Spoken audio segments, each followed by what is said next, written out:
Brett McKay here, and welcome to another edition of the Art of Manliness podcast. For generations, the path to adulthood was straightforward. Go to college, get a job, build a life. But many young men are beginning to question the college component of that path. Tuition keeps rising, AI has made the professional landscape more uncertain, and there's just a sense that after 4 years at college, guys graduate feeling like they haven't been very challenged, haven't much changed, and haven't gained a lot of real confidence, competence, and concrete know-how. My guest today, Matt Smith, has created an alternative to college, a 4-year, 16-cycle curriculum designed to shape participants into Renaissance men, skilled, self-reliant, and grounded in character. Matt co-authored the preparation with his son, Maxim, who is currently working his way through the program. In the first half of our conversation, Matt shares what kickstarted this idea and what's lacking in the education model for young men today. We then turn to the nuts and bolts of the preparation, and Matt walks us through several of the program's hands-on cycles, including earning EMT certification, building a house, and training as a fighter in Thailand, and how gaining these real-world skills prepares a young man for whatever is next in life. After the show's over, check out our show notes at aom.is/thepreparation.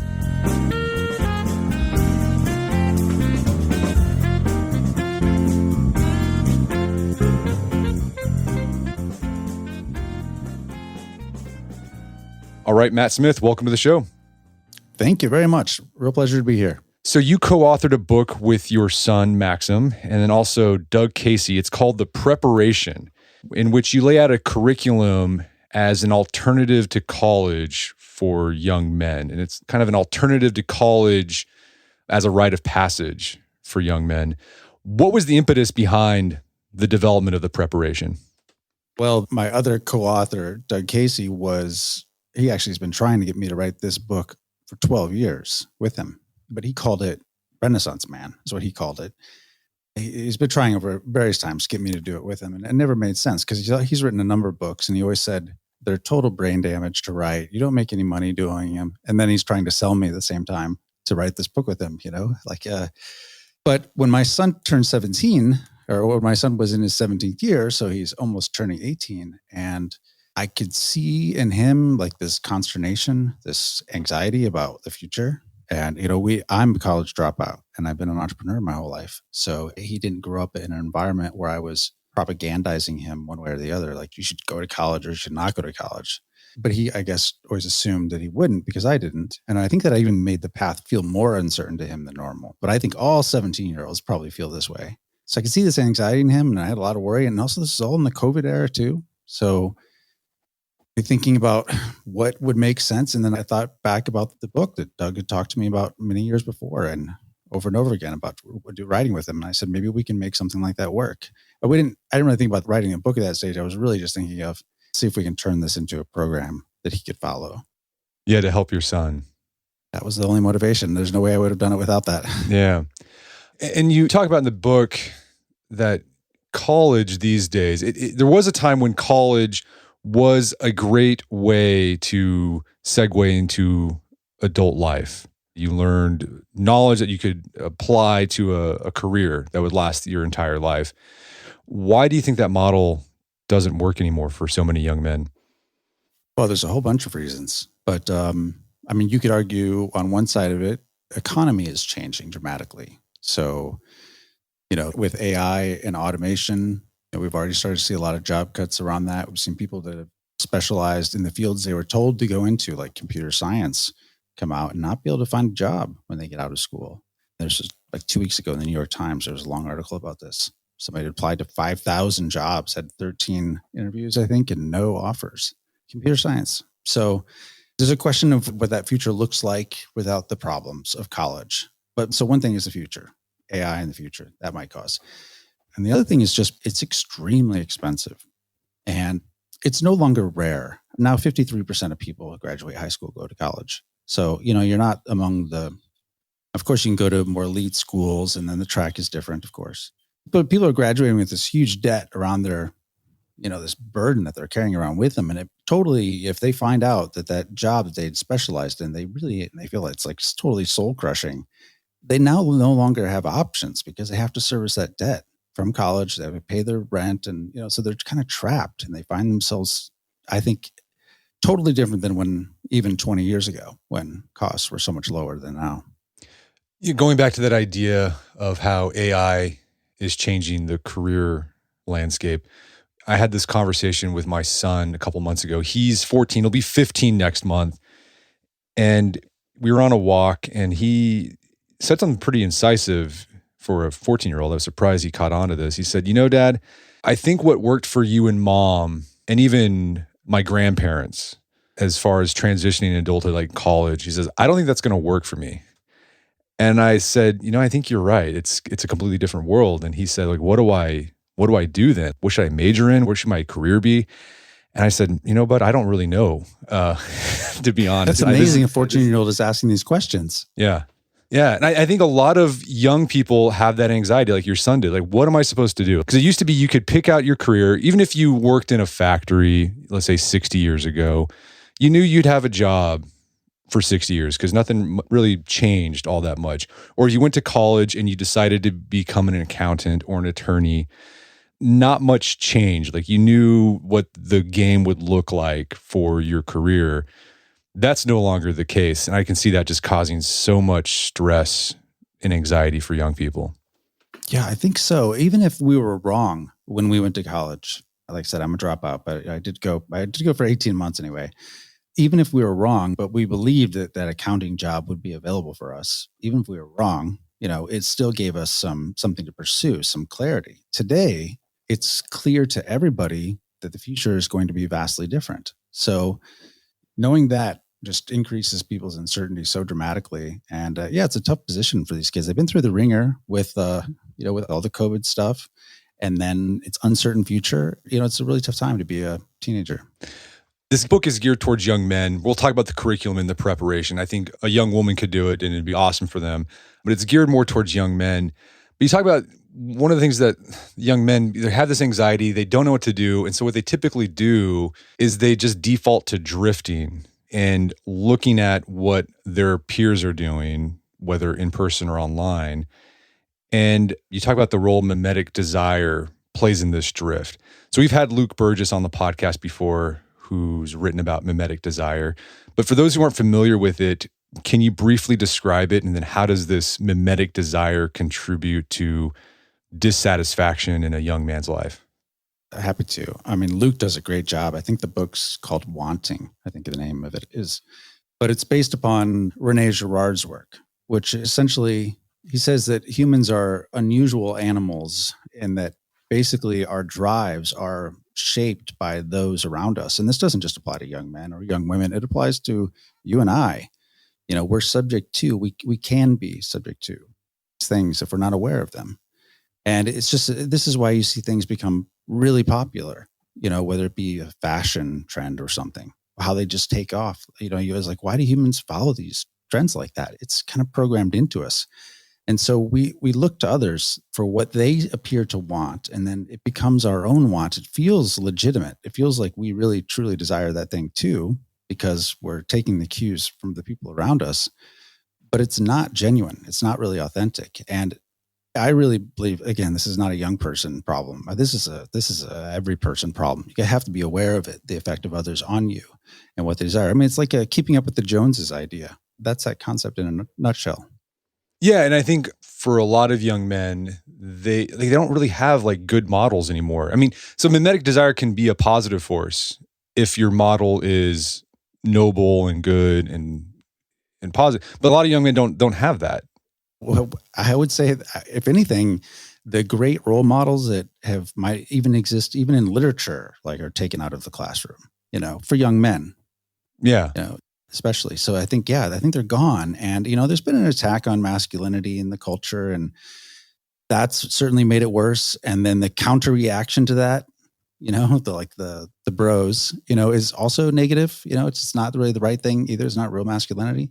So there aren't heroic figures for them to look up to, except I guess superheroes, which is nonsense, So it's, I think it's a real struggle for young people to have good models and to then know where to go and what to do.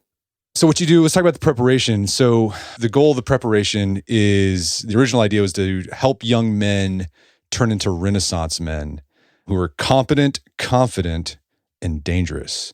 Basically turn them into the most interesting man in the world from those Dos Equis commercials.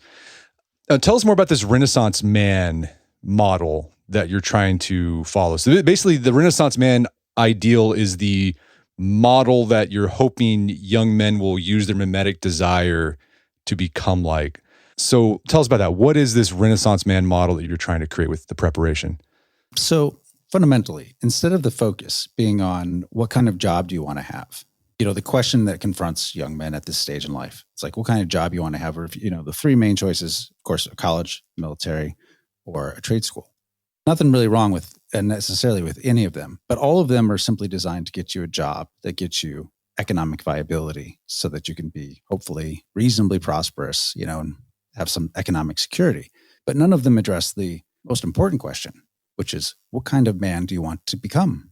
And what we try and do is get them to think about that early in the book. And we focus on the idea of the Renaissance man essentially is a person who not only knows a lot about broad range of topics, like, from music to art to building a house and milking a cow. I mean, building anything you imagine, like just a broad range of knowledge, but also knows how to shape the world around him, knows how to put it into action, knows how to create with it. And that's, the difference between like a polymath and a real Renaissance man is a polymath knows a lot, but a Renaissance man uses that knowledge to create, to shape the world around them. Yeah, I think we have this kind of, a distorted idea of what a Renaissance man is. When we think of like, oh, he's a Renaissance man, it's like, well, he just knows a lot. Basically, we're describing a polymath. The actual Renaissance men from the Renaissance era, as you said, they not only knew a lot of stuff, but they could do a lot of stuff, and they were actively engaged in trying to shape the public sphere. So you use the example of Leon Battista Alberti. Who was this guy? He was a badass, honestly. A guy who lived in the 15th century in Italy. And, he's one of the central figures really of that Renaissance period. He was a painter, an architect, a cryptographer, a philosopher, a mathematician. And, he was also like quite an athlete. He was a great horseman apparently too, and a mountaineer. He was quite accomplished in every walk of life. And he thought that the only thing that limited what you could do was your will. This Renaissance area, what it did is it combined these classical virtues that were sort of rediscovered in the Renaissance from ancient Greece and Rome. And, with this new life that was sort of fed into the period the Renaissance period fundamentally was about a revitalization by a rediscovery of these ancient virtues where a man could shape themselves and ought to shape themselves. So that's what life's about, is that pursuit of shaping yourself into something great. And so he is kind of the iconic figure of that period, really, who really proved it true. And yeah, going back, one of their goals was like they wanted not only shape themselves, but they wanted to shape themselves so they could shape the world, like have an impact on the world. And I think all humans crave that. We crave that desire to mold our outside environment. Nietzsche said, joy is the feeling of power increasing. And for Nietzsche, power was like creativity. It's like you had an impact. I think all humans have that desire, but I think particularly in young men really want to feel like their actions have an impact on the world around them. I think that's one of the reasons why video games are so seductive, because it gives you like the feeling that you're doing something, but you're really not. So I really love this idea of the Renaissance model of someone who acquires knowledge and skills to act in the world. Yeah, and these are, I think, with young men, what they really want is they want to be somebody. So they have this like angst to do something meaningful.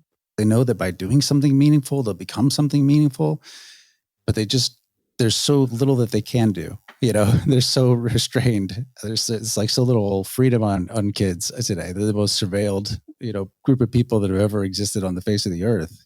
Everything's scheduled and organized for them and almost infantilized because of it. Any other fictional or historical characters besides Alberti that you think are examples of this Renaissance man who not only knows a lot, but can do a lot and have an impact on the world? You could look at a lot of the founding fathers, frankly, like Ben Franklin. That man knew a lot and did a lot. It's actually quite impressive of his accomplishments. If you go through the founding fathers, you'll find at least half a dozen that I think would qualify as Renaissance man amongst them. I'll say for my son, what was particularly motivating for whatever reason, and you never know why certain characters connect with you or don't, but he really loved Edmond Dantes from The Count of Monte Cristo. I really made him watch one of the versions of the movie with me when he was younger. And I said, you'll like it, trust me, because he never really liked movies, believe it or not. And he loved it. He loved that idea. And then he read the book, and then he read the unabridged book, and he's now read it a couple times. And this idea of this guy's like a good, virtuous guy, but really innocent, and got basically everything that mattered to him completely taken away from him all of a sudden, and was like at the total bottom of a well, essentially, in prison, and really couldn't get any lower, but built himself up and to become quite a remarkable man who absolutely did have the ability to shape the world around him. Another one, as I was reading the curriculum for the preparation, which we're going to talk about here in a bit, another person that reminded me of this sort of Renaissance man ideal that's more modern, Louis L'Amour, the Western author. 100%. You like him? Oh, I love Louis L'Amour. Oh, good. That's good. That's a good sign. Yeah, no, he's great. Yeah, we've had his son on the podcast to talk about his work, but also his book, Education of a Wandering Man, which is basically an education of a Renaissance man. Yeah, my son has read that book 3 times. It's a really good book. Going through this process has been, he said it's been interesting going back, and my son has been the beta tester for this program, for the book, what ended up being the book. He's been doing it in real life for the last 2 years. And so as he goes through different stages of it, he's like read it at different points, and he's like, I see different things at each stage. So it's quite an inspiration for him as well. Yeah, and Louis L'Amour absolutely was a Renaissance man. And I would even say a lot of actors from like the golden age of Hollywood, I'm talking, Steve McQueen, even writers, like Jack London, Ralph Ellison. If you look at their lives, they didn't follow, a lot of them didn't go to college, or if they did go to college, they dropped out, and they just did weird stuff. Like Steve McQueen, he was in the Marines, and then he labored on a chain gang in the Deep South because he got arrested for vagrancy. He was a lumberjack. He joined the circus. I think Ralph Ellison, before he became a writer, he tried to become a professional trumpet player in New York City. And he was living in a YMCA trying to be a trumpet player. And that's where he met Langston Hughes, and he got kind of brought into that circle of the Harlem Renaissance there in New York City. Sean Connery, he served in the Royal Navy. He was a milkman. He was a lifeguard. He was like a bodybuilder for a little while. And what stands out to all of these guys, they were just doing stuff. They were just trying different stuff, increasing their surface area of luck. And these opportunities came up where they found something they really were good at and passionate about. And the rest was history. They did it their own way too. I think, they were able to, in all of those cases, I think they were able to devote their time and energy to the things that drew them in more, because they had this broad exposure to many things and broad exposure to lots of different people and different things. It just increases their total decision set. It's like their optionality in life increases dramatically the more, like the way, I guess you put it, surface area they touch. But I have to include people they touch within that as well, because you build these weird networks that connect you with weird people if you do unusual things. And if you just go to college, you go to college and you might learn some interesting things, but your experiences aren't going to be as varied as these guys. And today you can learn anything you can learn in college without going to college. That's the thing. It's available to us now in a way that it was not before. There is some advantage if you happen to have a great professor, who can take whatever the subject matter you're studying, and they can bring it to life in a way that you would not catch, without them there. There are those rare instances, but most of it is not like that, at least in my experience. So before you talk about the specific skills a young man should develop, and that your son Maxim is developing with the preparation, you spend a lot of time in the beginning of the book talking about developing a personal code. Why start with that? I think it's because it's the only thing that matters in the end. And so you got to start at the end, I guess. Doug, when he originally pitched me on the book 12 years ago, he was very vague about it. He said, I want to write a book about becoming a Renaissance man. And I said, tell me more. And he said, well, the 3 most important verbs in the English, or in really any language, are be, do, and have. And I didn't get it. It took me a long time to really understand what he meant by that. But essentially, if you think about it, have is what everyone is oriented to generally. It's certainly a part of this mimetic desire that people have. They look around, they see what other people want. They want to have things. They want to have a beautiful wife, or they want to have a new car, or they want to have a travel experience. They basically are oriented almost only toward have. And in our consumer culture, this has been amplified. The dial's been turned up to 11.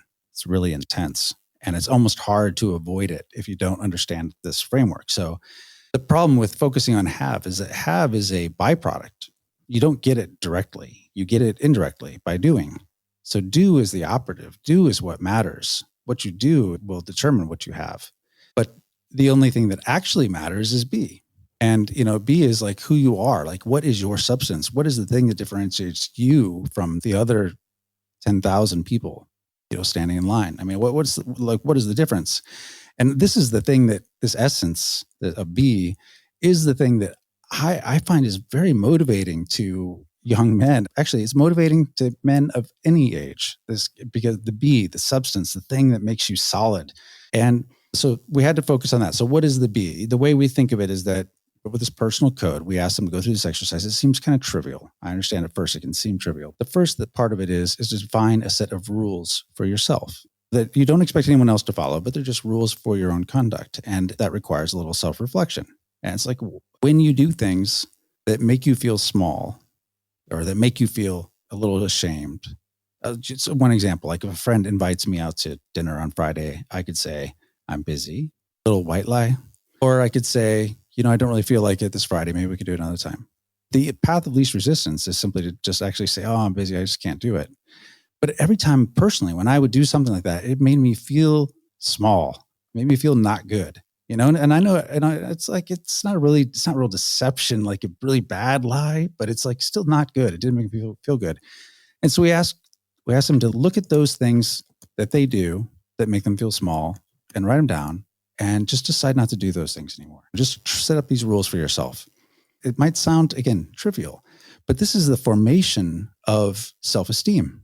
This is the formation of the self itself, because this is how you are separating yourself from the going with the flow, from the just doing what everyone else is doing, because you're deciding, no, I'm not going to do these things. So it's only a negative thing first. I'm not going to do these things under these conditions. And that's where it starts, though. It's like you develop this beachhead where a young person, anybody can build from a real self, from that just a little bit of self-control around, I'm not going to do the things that make me feel small. That's the first part. The second part is things to aspire to. And this goes back to the virtues. So we introduce them to the same virtues that inspired the Renaissance from Greece and Rome. And we just basically share a list with them and say, which ones do these speak to you? Like, pick 5 or whatever, 6 that feel good to you. Like that'd be awesome. Courage, that's cool.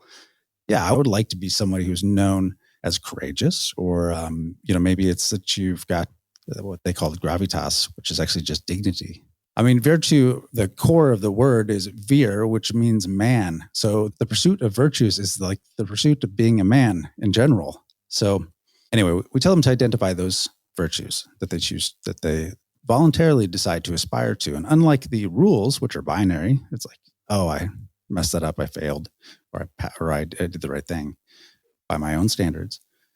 Virtue is something you never get there. It's always just something you're trying harder to get. You can always be more courageous. You could always be more disciplined, if that's a virtue you choose. You could always be more steadfast. So it's something you pursue constantly. And this is inspiring to people because they want to, what kind of man do you want to be? What kind of man do you want to be known as?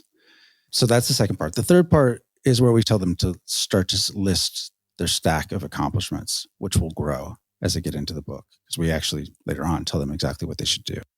So it sounds like it's all about helping these young men develop a sense of self. It is the most important thing. Be is the thing. And this is what, when you see people who are even gainfully employed, having gone to college, feeling quite lost. Why? Because they still don't know who they are. They still don't know what differentiates them specifically. Is it like what makes, so the beginning of that starts with this. I think it's totally core to, I would much rather spend time, I like people who have done a lot of stuff that are very interesting. And I like people who have a lot of stuff. I have a lot of stuff. Stuff is nice. But if the person is not a good person, if they don't have virtue, if they aren't pursuing virtue, they're not people I want to be around. And certainly, I don't want to be someone like that. So it's a constant barometer for me as well. And I just think it's never discussed with young men. They never hear it. They never even hear this. So I think it had to be there first, because most of the book is about what to do, but doing for what reason? Because some of these things are hard, and when you're doing them, you don't like Louis L'Amour is running around doing a lot of weird stuff. Everybody's doing these weird things. They look weird. And so to everyone around them, it might have looked like they're failing, So in that, you have to be able to come back to something like a higher purpose than that. And that is the being. That is, what kind of man do you want to become? We're going to take a quick break for a word from our sponsors. And now back to the show. All right, so let's get into the brass tacks of the curriculum of the preparation. I think this is what everyone's probably like, okay, what's in this thing? What is my young son going to be doing? So you break the curriculum into cycles. How long do the cycles last, and what are the components of a cycle? All right, so again, we're competing with college is the way we think about it. And so we imagine 4 years. My son is through 2 of them now. Each year is broken up into 4 quarters. Obviously, we call each quarter a cycle. So there's 16 cycles. And each cycle basically has a few key components. The most important one we call the anchor course. That's the main event. Sometimes they'll be a couple weeks long. Sometimes they could be a couple months long of that entire cycle, 3-month cycle, but that's the main thing. And everything else is built around that because these are hard to schedule. So you have to plan everything around it. So you plant, the big rock, you put the big rocks in first, right? In the jar, that kind of idea. It starts with that. And then related to it, Doug, especially is a strong advocate for academics. He thinks they're super important. So every cycle has academic courses as a component to it. As much as possible, we try and make it so that they're related to the subject matter that they're actually, their anchor course that they're actually going through at the time, as much as possible. So there's the academic portion. There's a set of activities that we encourage people to do. Now they could choose the things that are interesting to them, but we encourage diversity, like trying a lot of different things. And they could be from learning a musical instrument, and it's a good thing for sure. Definitely learning to play chess is a good thing for sure. But like scuba diving and skydiving, and we have a whole list, a whole bunch of them in there of different activities. And there's some time that's set aside each week for those kinds of things. And other than that, there's a reading list, of course, too. So we have some books that we recommend. And then it's reflection. So in total, we actually, unlike college, which you can be considered a full-time student if you're taking 12 credit hours. Now, supposedly there's a lot more outside of that than that. But, I came from the Army because I had to pay for my college. I had to go to join the National Guard. So I came from the Army to college, and I couldn't believe how much free time everybody had. It was so shocking to me. So even if the difference between high school and college, it's a huge difference. You're so much free time. This basically assumes you're putting 40 productive hours in every week. Now, these could be like some of these hours are you at the gym. That counts. Lifting weights, that's good for you. If that's one of your activities. But there are required things in there too, that we have. But we're assuming 40 hours a week, which is definitely prepares somebody that in and of itself more for the real world, frankly, than, a heavy course load would. Okay, so each cycle has an anchor course, and this is the more intensive hands-on component of a cycle. Then there's some related academics that you're going to do, and then there's some activities you can choose from, and then you're supposed to do a written reflection at the end of a cycle. And as you said, you're pitching this as an alternative to college. And as we talked about earlier, college is just really expensive these days. I think doing 4 years at an in-state university is something like $100,000 in total. And then it just goes up from there.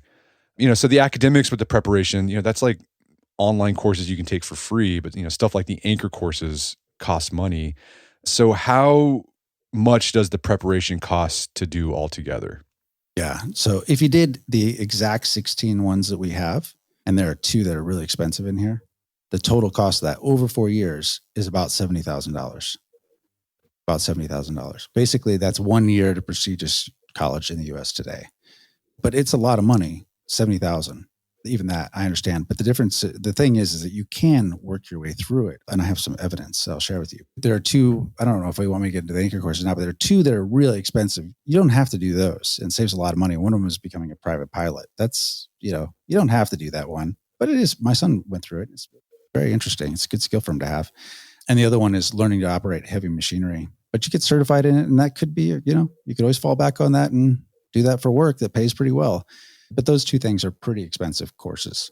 Yeah. Okay. Well, let's talk about some of these specific cycles. This is a lot of fun. The first one that you talk about, I think this is the first one your son did, is the medic. Let's talk about the medic. Like, what's the anchor course of this cycle? And then why did you even pick this? Like, why did you set this out for your son? So basically, the anchor course is just getting your EMT certification. So, if you ever unfortunately are in an ambulance, you'll be there with probably one paramedic and one EMT. EMT is like the base level. The reason that he started with it, and I think the reason why a lot of people should start with it, or why we placed it the first one, is simply because it's the most accessible. It requires wherever you are, wherever you live, somewhere around you, there is an EMT school not too far away that you can attend. And it's very low cost. I mean, some of them $1,200, sometimes maybe up to $2,000, depends upon exactly where you are in the country. But basically what it does, it qualifies you to work on like an ambulance, obviously, and that pays basically minimum wage. It's not a great job, but it does give you some economic viability. I mean, it does qualify you for a job that, you couldn't have if you didn't have it. But it also is an amazingly useful skill that actually can be parlayed into quite a bit more, as Maxim did. Like specifically, Maxim, because of his part of this is that weekly reflection and accountability we talked about earlier as part of it. So he started publishing a Substack. Just basically, at first, he was simply listing what he'd done that week. It was like a way to hold himself accountable. Just, they had to put it out there, and no one reading it, didn't matter. Over time, there's a few thousand people that have read it now that are subscribed to it. But so it's a little harder for him. But I mean, it's a little harder in that he knows that there's an audience. But through that, someone reached out to him and said, "Hey, you've got this. Working on an ambulance isn't any fun. You don't want to do that." I own his wildfire fighting business, basically, where he contracts with the Western states during the summers when they have these terrible fires. And as an EMT, so he spent one of his cycles, the work cycle, he spent one summer, last summer, fighting fires in Oregon, making $600 a day. No expenses. It's which for me, when I was 18, I know money isn't worth what it once was worth. But I think that was roughly my take-home pay for a month in the Army was $600. So through things like that, unique opportunities show up for you, and there's different ways to leverage it. But for him, ultimately, if there is a emergency trauma type situation, he is qualified and skilled to be able to be the person who can step up and do something about it, to know how to handle the situation, to assess what's going on, and to take action. And that skill gives you you walk into the world differently. You encounter the world differently when you know that if something like that happens, you will know what to do. Yeah, it's a big confidence booster. I think it's really powerful. And after I read that section, like, man, I'm going to have my son, he needs to get EMT certified. I want to get EMT certified after reading about it. And so along with the EMT certification, there's an academic component. And as you said, you try to keep the academics related to the anchor course. So like, what kind of academic stuff was your son doing? I mean, this one, it's like anatomy, biology, and there's some practical chemistry in there too, actually, which is kind of fun. But yeah, it's as much as possible related to it. And then, there's part of it that is just like in college, there's like required, and then there's room for electives. We have this whole, in the back of the book, there's basically, they could fill in electives with things that they're just curious about. So there's plenty of options beyond, for the elective section. But in the required, it's anatomy, biology, and practical chemistry. Another cycle that really piqued my interest, I was like, I wish I could have done this. The Builder. Walk us through the Builder cycle. There's this awesome place in Maine called the Shelter Institute, where over 3 weeks, if you do the 3-week version, there's a 2-week version and a 3-week version. The 3-week version, you design and build a home. And you don't build it to completion, but you actually you put up the timber frame structure in the 3rd week. But the first 2 weeks are really the most important ones, because you go through the entire process of exactly understanding how do you handle plumbing and electrical, and, how do I choose the site, and how do I begin to even start with this? So you learn to design a home. Now, we don't necessarily want to be a home builder, but you got to understand the benefit of this. And they're mostly the people that go to this are adults, by the way. They're not, children that go. They're people like you and I are like, hey, this would be cool to know. But when you have this skill, you see the world differently. You encounter it differently. It could expose you to creative outlets that might, draw you in deeper. But the whole point of all of this, and there are lots of the 16 we picked, we could have picked another 16 that I think would have been just as valuable. But the key thing is that they all build upon one another, helping this person have a list of accomplishments that impresses them, that is impressive to others, and that makes them see the world from a what they could do instead of what they can't do, because things are a mystery to them. They don't understand how anything works. So, I just order food on Uber Eats. That's how I eat. Milk comes from a carton. I don't know. You want to expose them as much as possible to as many of these things as you can. And then so their framework and understanding of how the world works and how they can effectively create in it becomes clear to them. Yeah, after I read about the builder and I learned about this school you could go to, I was like, I'm doing like a 2-week vacation where I'm going to go to this thing. Because I think a lot of guys have that dream of like, I'm going to buy some property somewhere and I'm going to build myself a little A-frame cabin. I couldn't do that. I had no clue it would look awful and I wouldn't even know where to start. So I'd love to have that skill. I also think it's just a useful skill, like knowing how to build a house just as a homeowner. Yeah. There's so many times where I've had something broken into my house and it needs a repair, and I bring a contractor and he's explaining it to me and I'm like, is this guy ripping? Is this actually a problem? Maybe this isn't a problem and he's just saying it is, but I don't know. Exactly. This is the problem with specialization, and in a way it's allowed us to become a prosperous society, like this specialization. It's been good in that way. But on an individual basis, what it does to us is bad. It has a real negative effect where our basic understanding of how basic things around us function are totally outside our awareness or understanding. And if you think back, maybe our parents' age, and if not absolutely their parents' age, they knew all of this stuff. I mean, not necessarily all of these different things, but they basically understood the world around them way better than people do today. The academic component, I imagine, is a lot of architecture. Yeah, history. There's some literature in that one too. Yeah. Yeah. Another one that intrigued me, the cowboy. Again, I think this reminded me of Louis L'Amour. That's why I liked it. What's the cowboy cycle? Maybe it's because I'm such a Louis L'Amour fan too. There's a lot of benefits. Well, there's 2 parts to it, actually, for this one. There's this place called this Cowboy Academy where you go to, and they teach you all the basics of, working with horses and on a ranch. And it's a pretty short course. I believe it's 5 days. That's a pretty short one. And then there's a longer one where you actually go on, where you do horse and mule packing in Idaho.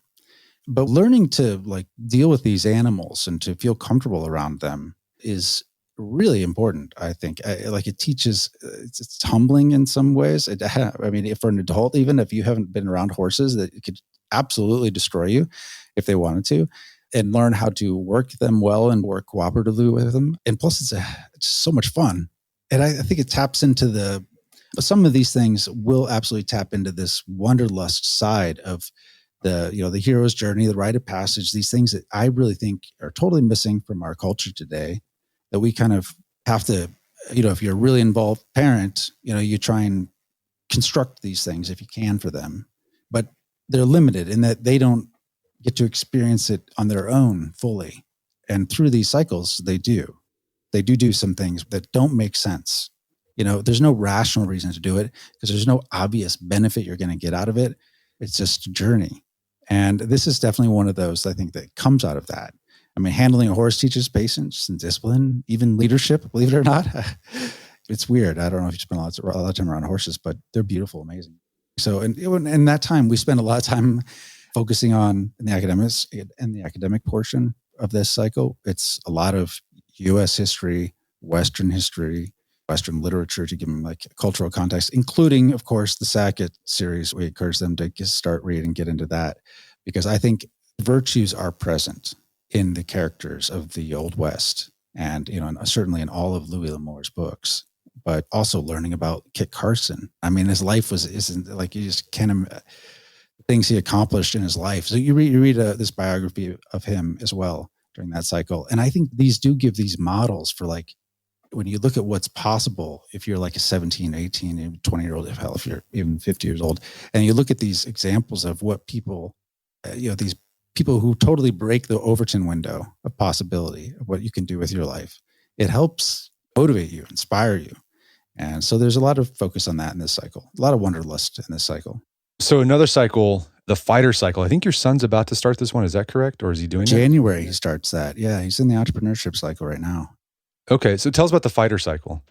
All right. So the fighter cycle, basically you go to Thailand and there's several different schools, but we recommend one in particular. It's got 2 locations where you basically enroll in a Muay Thai camp. And It's pretty intense. But most of it's just basic physical training, basic sparring. Of course, at the end of it, the hope to actually do a real fight, and it's not required, of course, but it's the hope that they would do that. I think is good, and that one fundamentally, the truth is that we encourage like the study of martial arts anyway. So the question is whether or not you make a cycle out of it, because a lot of the activities we talk about could have, honestly, many of them could be turned into cycles that are worth it. So like my son was doing BJJ, that's Brazilian Jiu-Jitsu, almost wherever he was. There's almost always a place he could go to do that. So we encourage it anyway, but we decided to make it part of his cycle because that hero's journey arc in a way, going somewhere totally different where the world functions in a totally different way, where everything is exotic to you, gives you a better sense of the entire, how most Americans don't really see, how the rest of the world functions. So we want them to get out and see the world a bit. And this gives them a way to do that in a environment where they're not just traveling for the sake of traveling, but they're traveling with a sense of purpose and learning, and where they're going to walk away a different person. They will come out of that not being the same person. In the academic portion, are you doing like Asian studies?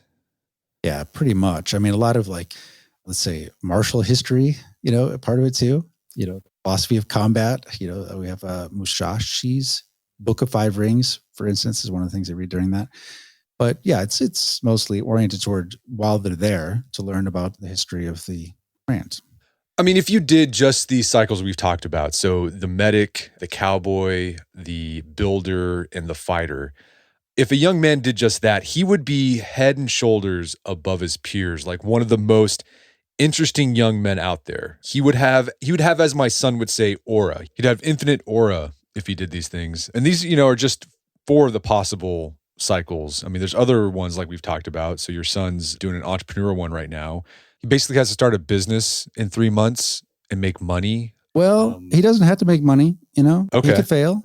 I'm an entrepreneur. I've started many businesses and some have succeeded, some have failed. But the things you learn along that process is quite good. And, it starts off the cycles start off very, hands-on, like very specific and structured. And then it gets more into the abstract things like entrepreneurship, investing, the things that I think are very important, but don't give you a sense of self in the same way that these like hands-on, like hardcore recognized skills do. And, the four we've gone through, basically, imagine just if someone just took a gap year before college, just did those four in the gap year, different person they would be going into college if they still chose to go that route. They'd go there knowing a sense of self and a sense of where they want to take their life. Yeah, so other ones you talk about, and we won't talk about them in detail, but there's like survivalist cycle where you go to a primitive living intensive school for 2 weeks.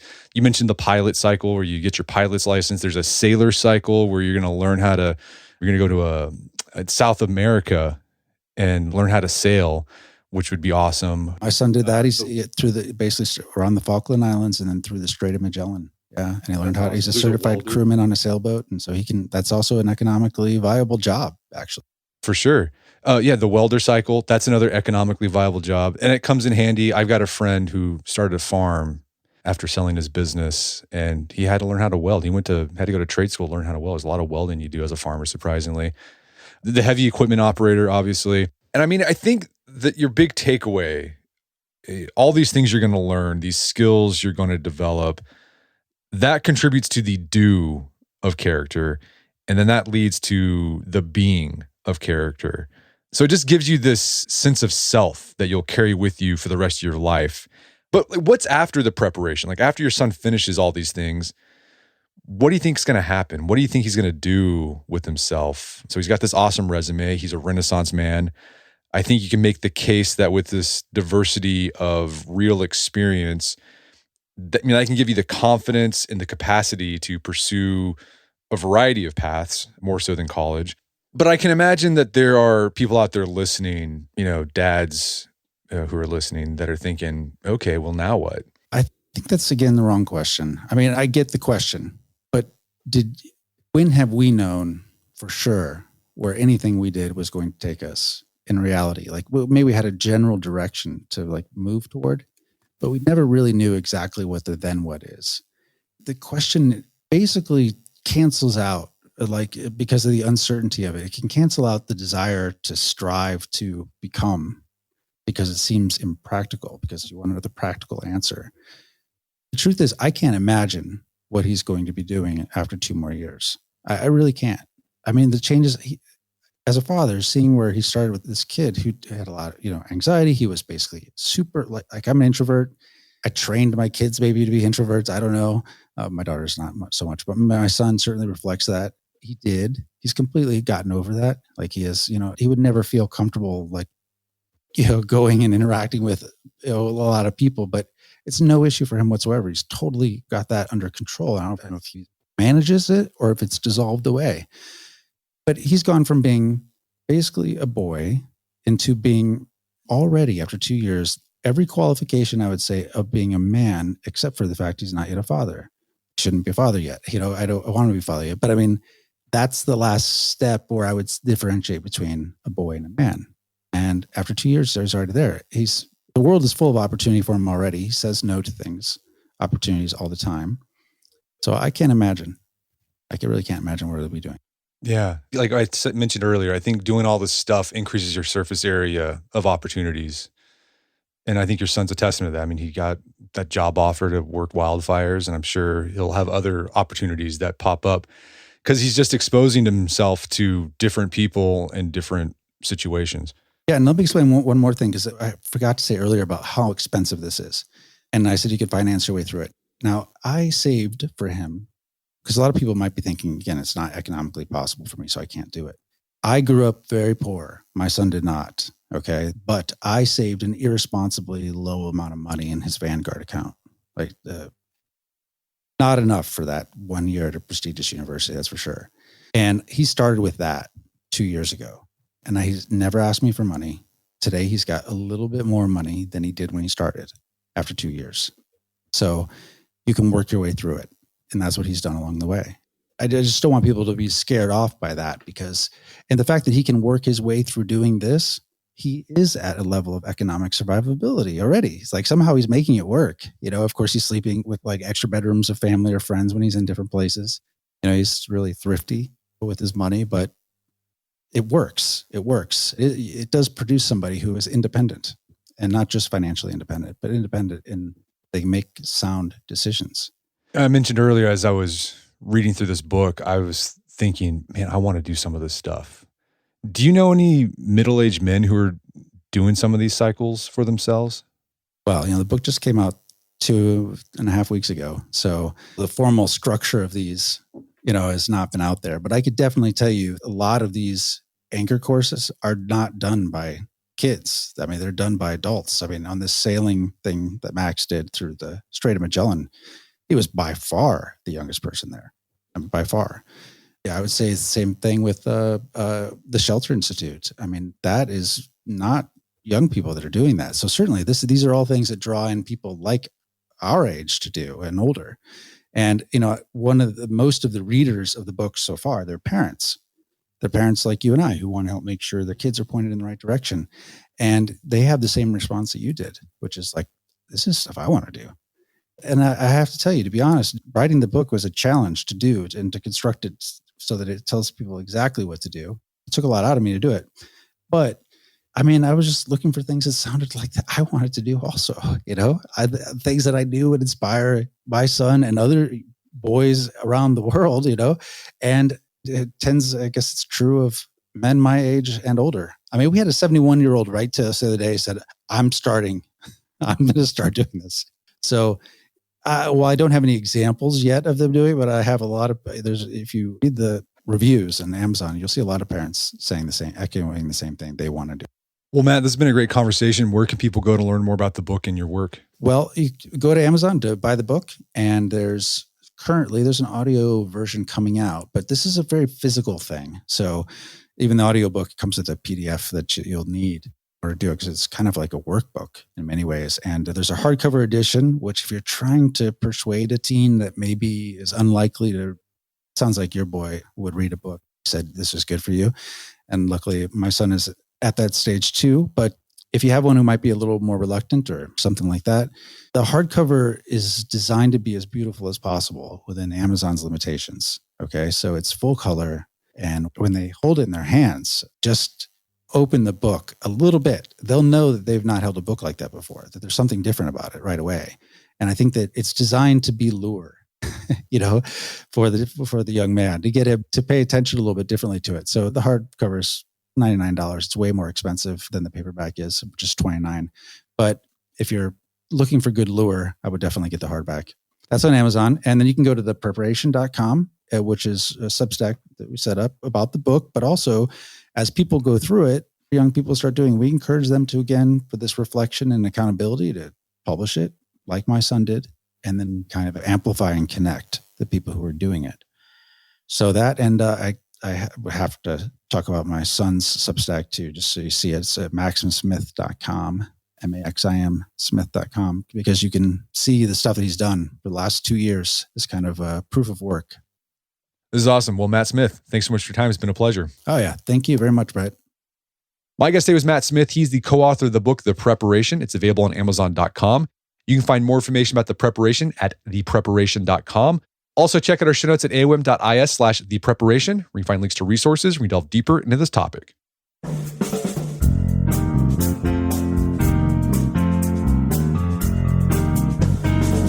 Well, that wraps up another edition of the AOM podcast. Make sure to check out our website at artofmanliness.com, where you find our podcast archives, and make sure to sign up for a new newsletter. It's called Dying Breed. You can sign up at dyingbreed.net. It's a great way to support the show directly. As always, thank you for the continued support. Until next time, this is Brett McKay, reminding you to listen to the AOM podcast, but put what you've heard into action.